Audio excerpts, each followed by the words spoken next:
Hello, good afternoon. This is Gayon Brown here in Southern California in Riverside County. So today I'm doing a presentation for a written proposal for a research project that I would like to pursue. The topic of my research is past studies have shown that childhood obesity is associated with poorer academic performance in school. The research question I'm proposing is, does childhood obesity have an impact on the academic performance of children? The research hypothesis is childhood obesity is associated with poor academic performance for obese children. So a couple literature reviews.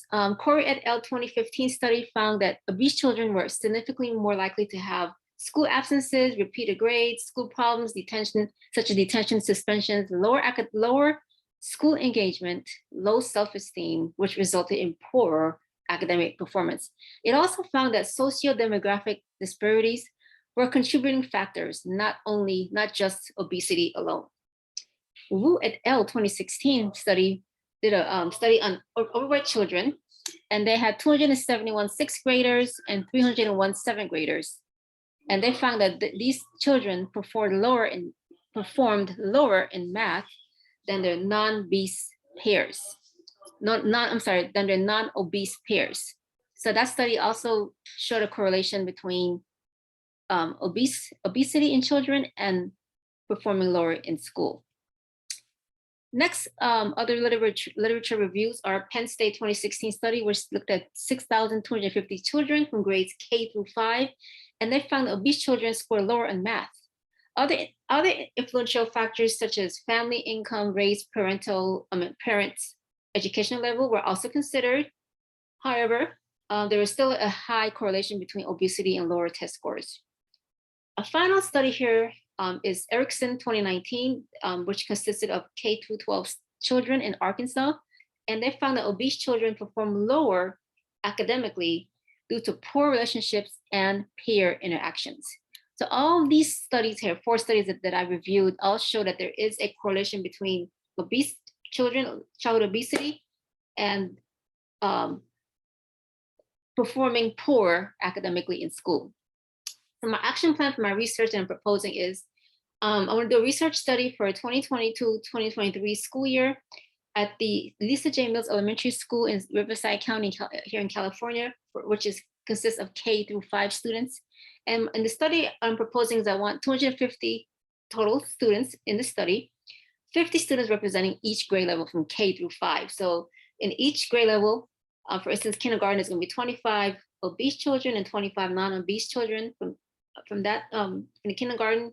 In first grade, same thing, 25 obese children, 25 non-obese children. So it's going to be 50 students that's going to represent each grade level from K through 5th grade. Reading and math scores will be monitored and analyzed through the academic year. Supporting participants of the study will consist of the teachers of these students that's in the study, as well as the IEP team.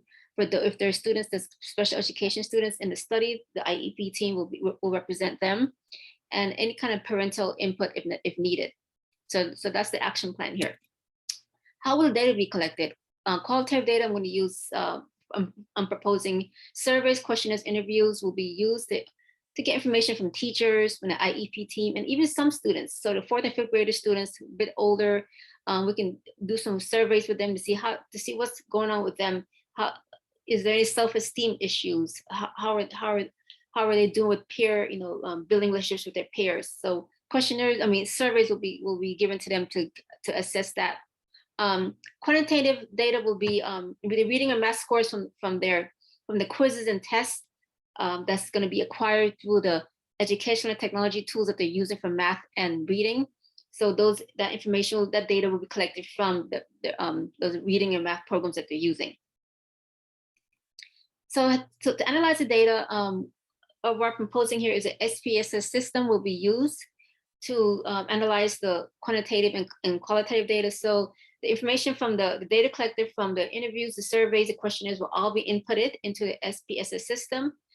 And the test scores and quizzes from the math and reading programs that the kids are using will be exported from that system, and imported into the SPSS system. So we can run our analysis, to see to assess which kids are performing poor, which kids are are not in are doing well.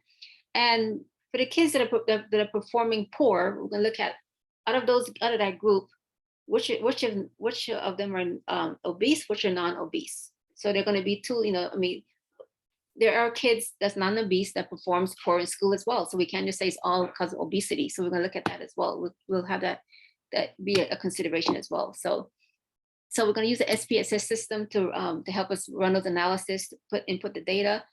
And at the end, the kids that are performing poor, we're going to, throughout the year, we're going to try to do some more assessments to determine what's causing these kids to perform lower in school. So we'll look at the obese children, we'll look at the non-obese children, and we're going to try to assess what's the cause, what's the culprit behind them performing lower. Because we all know that it's not only obese children that perform lower in school. Anybody can perform lower in school. So we're going to really look at that and see. And if we're seeing that it's a much higher percentage of non-obese kids, performing lower, then it's time to to really open up a dialogue and see what kind of interventions can be implemented in the school system to help these kids, so that these kids will improve and excel through their educational experience. So that's what I propose, and thank you for your time. This is Gayon here, signing off, and have a wonderful day.